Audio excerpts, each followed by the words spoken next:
It's been a year. Today is May 18th, 2025, which means it is exactly 1 year since I started my crochet business. And in this video, I'm going to share with you everything from how much money I made, how much money I spent, how my social media platforms performed, all of the things. Now let's get into the video.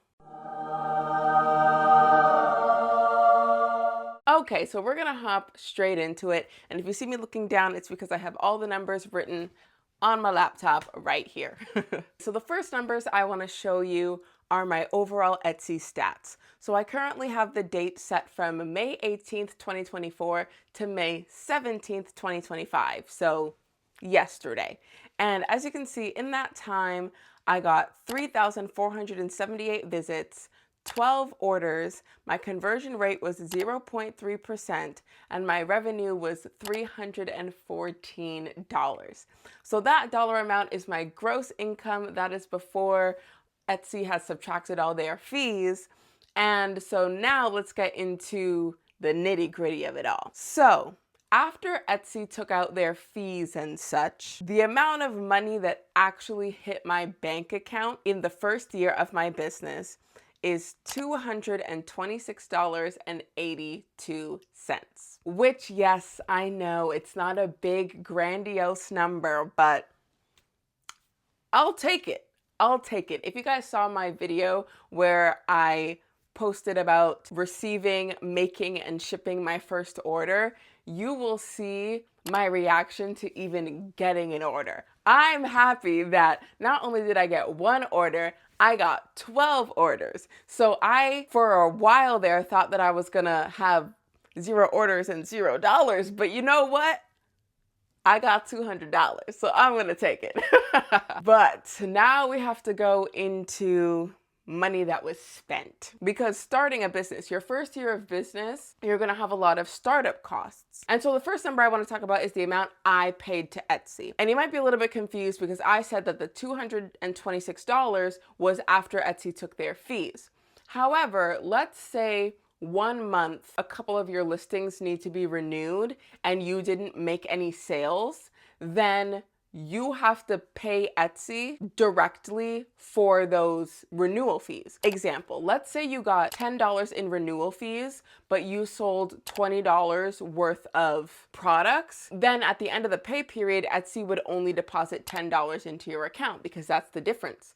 However, if you owe $10 of fees and you don't make any sales, then out of your bank account, you have to pay Etsy $10.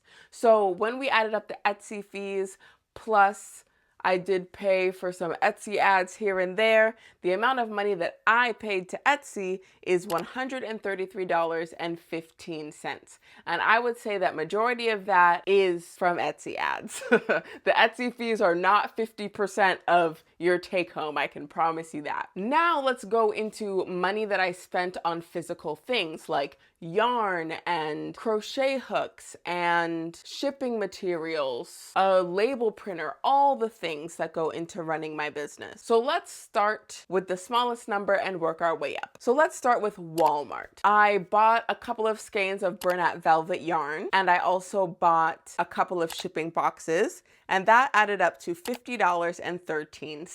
Then the money that I spent at Amazon. So on Amazon, I bought bigger things such as my Canon printer, which I use to print my own thank you cards, and my label printer, which I use to print the shipping labels that go on the outside of the package. I also bought my poly mailers, hair elastics for the scrunchies that I make, keychains, a shipping scale, and also I bought some skeins of burlap velvet yarn. And there's probably other miscellaneous things sprinkled in there, but those are the bigger purchases that I can think of right now. And in total on Amazon, for my business in the first year, I spent $411.81. Then the place where I spent the most money, which you guys can probably guess this, is Michaels. So I buy the bulk of my yarn from Michaels. So the current products that I have on my shop are either made from acrylic, chenille, or velvet yarn. So my acrylic and chenille yarn, I use the Michaels Loops and Threads brand. And then my velvet yarn, I use Bernat Velvet. And in Canada, the only place that sells Bernat Velvet that I found is Walmart. And Walmart doesn't have majority of the colors, which is why I go to Amazon. So anyways, what I'm trying to say is 90% of the yarn that I buy is from Michaels. So it makes sense that I've spent most of my money there. And so for the first year of my business at Michaels, I spent $665.83. So if we take the money I made and subtract all the money I spent, unfortunately, your girl was in the red for her first year of business. I made negative $1,034.10. And honestly, I'm not mad at that, because majority of businesses are not profitable in their first year. And I didn't go a lot of money into the red. Yes, $1,000 is nothing to turn your nose up at. Like, that's money that I could have in my bank account right now. But you know the saying, you have to spend money to make money. And so it's not like I spent $50,000. I spent $1,000. And once again, there were some big purchases in there, like a couple of printers and such, and like buying 200 poly mailers because they come in packs of 100. So I bought small poly mailers and big poly mailers. So that's not an expense that I'm going to have every single year. Like, I'm not necessarily, unless my business blows up, I'm not necessarily going to get 200 plus orders per year, meaning I'm not going to have to buy 200 poly mailers every year. But at the beginning of the business, you got to stock up on some stuff. So those are the numbers in terms of money. Now let's go to the social media numbers. So the first thing I want to look at is this YouTube channel. So as I said, I started my Etsy on May 18th, 2024. And on the same day, I started this YouTube channel. And I also created an Instagram and a TikTok for my business. So I'm including my social medias as part of the business because, one, at some point, this channel could start generating me money, as well as my other social medias because of sponsorships and stuff, which might be a ways away. But these social medias are all about crochet, which means they're related to the business. And so when they make money, that will be considered Olivia is crocheting money. Plus, I also use my social media platforms to promote my Etsy. Some of the sales that I've gotten have been through people seeing one of my TikToks or seeing one of my YouTube videos. And so this acts as me marketing myself, and it's also a way for me to potentially make money in the future. So we're gonna start with this YouTube channel, and I will say that this is my best performing social media platform of the three. So as of today, 1 year after making this channel, I have 879 subscribers, which I am so happy about because this is not my first YouTube channel. My main channel is up here if you guys want to check it out. And I started that channel 9 years ago when I was 17, and it took me 10 months to get 100 subscribers.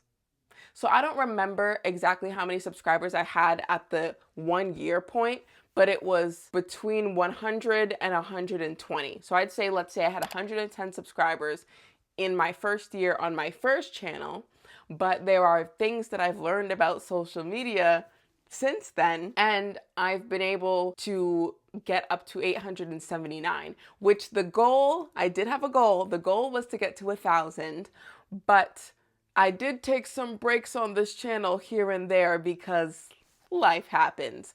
So I am content that I got about 88% of the way to my goal. And as for views, from May 18th, 2024 to May 17th, 2025, I got 183,770 views, most of which are from shorts. And I got 2.6 thousand watch hours, and it says 876 subscribers, but that's because some of those subscribers are from today. So I'm currently at 879, but I guess as of yesterday, I was at 876. And if we scroll down, my most popular short, I actually posted this 8 days ago. So within the last week, I've had my most popular short, which has 20,608 views, and it is a clip from one of my videos, and it's every plushie I crocheted in 2024. And my second most popular short has 19,999 views, so 1 view away from 20K, and I posted that back in January, and that was every bandana I crocheted in 2024.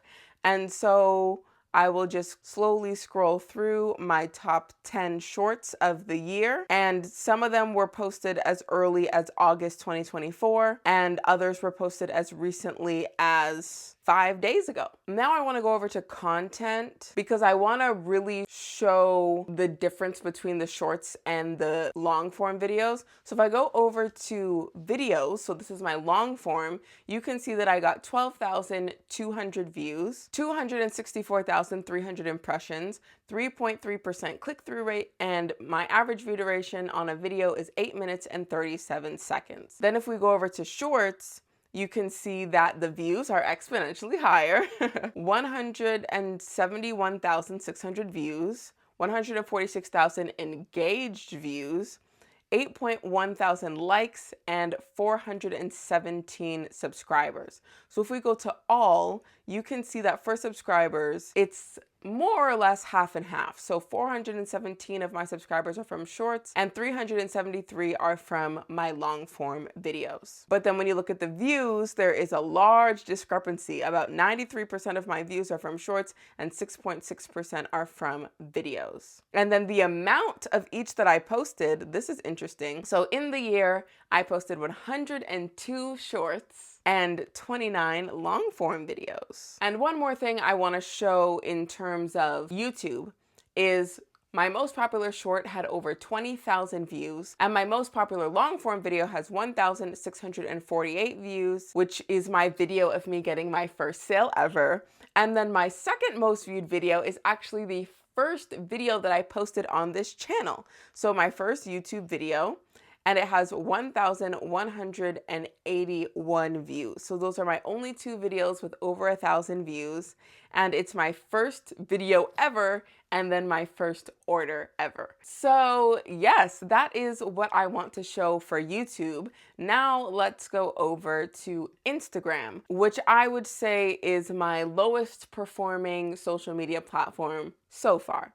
So as you can see, I made 103 posts. I'm pretty sure 102 of them are reels, and one of them is a carousel of pictures. So yes, 103 posts and 33 followers. And so of my 100 plus reels that I posted, my most popular reel is this one right here. It has 1,357 views and 18 likes and 1 comment, which is from me. I always pin a comment on all of my reels. And that is the reel of everything I crocheted in 2024. And a close second is 1,220 views and 12 likes. And that is a before and after video of my scrunchies. So most of my reels get between 100 and 300 views, and then I have those couple that got over 1,000. But yeah, my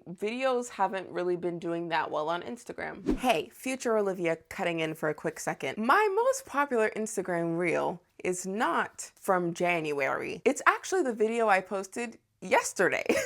And I didn't even realize. I just scrolled right past it because I was expecting that video to have like 200 views on it, so I just ignored it. Because if you look at my views from the past couple of days, 129, 261, 173. So I didn't even look at my most recent video. But it has 1,851 views, and it has 53 likes and 5 comments, one of which is mine. So 4 comments. And I didn't even realize it. So maybe I am figuring out this Instagram thing. Maybe after 1 year, I finally started to understand the Instagram algorithm. Or maybe it was just a fluke. Who knows? But let's send it back to past me. Now let us go over to TikTok. So my TikTok is where I would say I get the most consistent views. They're not consistently high, but they're consistently around like 700-ish views per video. And so on my TikTok, I have 221 followers, 384 likes, and 102 TikToks. There's not a number that tells me, but I have 102 YouTube shorts, 102 Instagram reels, and 102 TikToks because I always post the same video to all 3 platforms. So however many videos I have on one is the exact same amount I have on the other. I'm just saying. So if you follow me on all 3 platforms, you're gonna see the same videos on all of them. And the reason I do that is because one video might flop on one platform but do extremely well on another one, and you never know which video is going to take off on which platform, so you might as well just post it to all 3. Later on in this video, I'll show you an example of one video I posted that got 20,000 views on one platform and then 100 on another one. So if you had only posted it over here, you'd be like, oh, it's a bad video. But then you post the exact same video file and 20,000 people watched it. But anywho, my most popular TikTok is also everything I crocheted in 2024, which has 10,900 views, 201 likes, 8 comments, 13 saves, and 4 shares. So this is a good example. It got nearly 11,000 views on TikTok and just over 1,300 views on Instagram and just under 11,000 views on YouTube. So on YouTube and TikTok, both of them got 10,900, and then on Instagram, it got 1,300. So I always take one video and I post it to all 3 platforms. And so yes, those are my social media numbers. My YouTube has the most amount of views, and it also has the most subscribers / followers. But in the coming year and future years to come, I will continue to post on all my social media platforms because, as I've said, you never know which video is gonna do best on which platform. And actually, one more thing. Something you guys may not know about because I don't think I ever really talk about it. I have a Facebook page for my business. And so let's just quickly look at that. So this would probably be my lowest performing social media platform. My Facebook for my business has 2 likes and 10 followers. And on Facebook, I repost my long form YouTube videos as well as my short form. And I couldn't even tell you which of my videos has the most views because I tap out at like 10 views on Facebook, like both for long form videos and reels. So yes, those are the results of my first year of business. I lost money, but I definitely gained some experience, and I have gained my own little community, my own little corner of the internet, and I have enjoyed sharing everything that I've been learning as I've been learning it with you guys. And so thank you to everyone who has been here with me through my first year of business. I truly appreciate it. Whether you've been watching my videos on social media or purchasing directly from my Etsy, I appreciate all of the support in whichever form you've been giving it. And I cannot believe it's been a year. Like when I saw the date, I was like, wait a second, let me film this video. Let me get the numbers together. I was out here doing math, going through my bank statements, trying to figure out how much money I didn't make. Like, you see the number that I just told you, the negative $1,000. I just found out now that that's how much money I didn't make. I just went through the numbers. So anywho, once again, thank you to everyone who has been here, and I'm so grateful that I get to share this experience with you guys, and I hope that you guys stay along for the ride, because next year, I'm going to speak it into existence. Next year, we're going to be in the positives. We're going to be making money this year, okay? Year 2 of business, we are going to end in the positives. I'm speaking it into existence now. So here is to future successes, and I can't wait to continue bringing you guys along for the ride. So that is all for this video. I hope you enjoyed it. If you did, give it a thumbs up. If you think your friends will enjoy it, be sure to share it with them. The link to my Etsy shop will be in the description below in case you want to purchase something from me. Be sure to check out this playlist. It is my Small Business Diaries playlist. So if you liked this video, you'll probably like those, and I'll see you in my next video.